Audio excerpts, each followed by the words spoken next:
ఇటువంటి కొడుకున నేను కని పెంచాను, 9 నెలలు మోసాను అని ఏ తల్లైనా అనుకునే పరిస్థితికి వచ్చింది. ఒకవైపు మద్యానికి బానిసై తరచూ కుటుంబంకి భారమైతూ గొడవలు పెట్టుకొని అన్ని భరిస్తూ ఆ తల్లి పోషిస్తూ ఎప్పటికీ కడుపులో పెట్టుకొని ఉంది. అటువంటి కొడుకు తల్లిదండ్రులని హైదరాబాద్లో కానీ పూర్తిగా ఎక్కడైనా కానీ భారతదేశంలో అమ్మా నాన్నలని ఒకవైపు చూసుకుంటే కూడా గాడ్నెస్ ఆర్ గాడ్ అలా పోల్స్తూ ఉంటారు. ఇటువంటి ఘటన ఏదైతే జరిగిందో ప్రస్తుతము సంగారెడ్డి అంతా కలిసివేస్తుంది. ప్రస్తుతం ఎక్కడైతే ఘటన జరిగిందో అక్కడనే ఉన్నాము. సొంత తల్లిని అతి దారుణంగా కిరాతకంగా పొడిచి మరీ చంపిన కొడుకు అని పూర్తిగా తెలుస్తుంది. మనం ఒకసారి విజువల్స్లో చూస్తే కూడా ఘటన ఎక్కడైతే చోటు చేసుకుందో ప్రస్తుతం అక్కడనే ఉన్నాము. ఈ ఘటన ప్రస్తుతం కొల్లాపూర్ ప్రజలందరినీ కూడా ఒకవైపు కంచి వేస్తున్న పరిస్థితి అయితే కనిపిస్తుంది.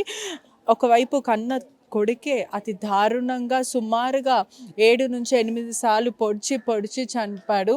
ఒకవైపు విచక్షణ మరిచి కీచక కొడుకు అని తెలుస్తుంది. అతని పేరు కార్తిక్. పూర్తిగా మద్యానికి బానిసై తరచూ గొడవలు చేస్తూ ఒకవైపు రీహాబ్ సెంటర్లో కూడా గతంలో వేశారు. ఆ తర్వాత నేను మారానంటూ మళ్ళీ గొడవ పెట్టుకోవడం, ఒకవైపు ఆస్తి కోసమే ఈ గొడవ అంతా జరిగిందని కూడా పూర్తిగా అయితే తెలుస్తుంది.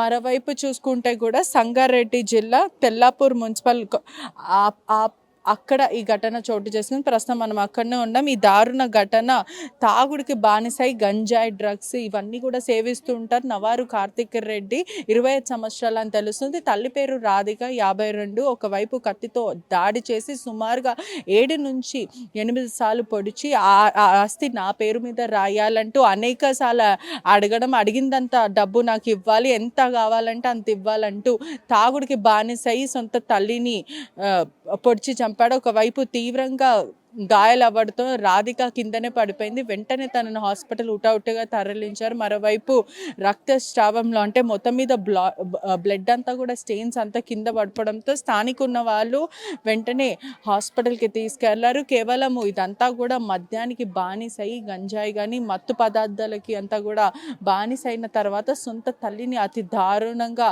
హత్య చేశాడని తెలుస్తుంది. మరోవైపు చూసుకుంటే కూడా ఇద్దరు కొడుకులు, రాధికకి 2 కొడుకులు అని తెలుస్తుంది. కార్తిక్ మరియు ఇంకో కొడుకు. పెద్ద కొడుకుకి పెళ్ళయింది. ఆ తర్వాత ఆస్తి వివాదంలో ఈ ఇష్యూలో ఇద్దరికి గొడవ జరిగింది. ఆ తర్వాత అనేక సార్లు మద్యానికి బానిసై నువ్వు గంజాయి తాగుతున్నావు, డ్రగ్స్ సేవిస్తున్నావు అని రీహాబ్ సెంటర్లో కూడా కోయంబత్తూర్లో వేసిన తర్వాత నేను మారిపోయాను అని మళ్ళీ ఇంటికి వచ్చి తరచూ ఆస్తి కావాలి అంటే తల్లిదండ్రులు ఇద్దరు కూడా అతనికి నచ్చజెప్పే ప్రయత్నం చేశాడు.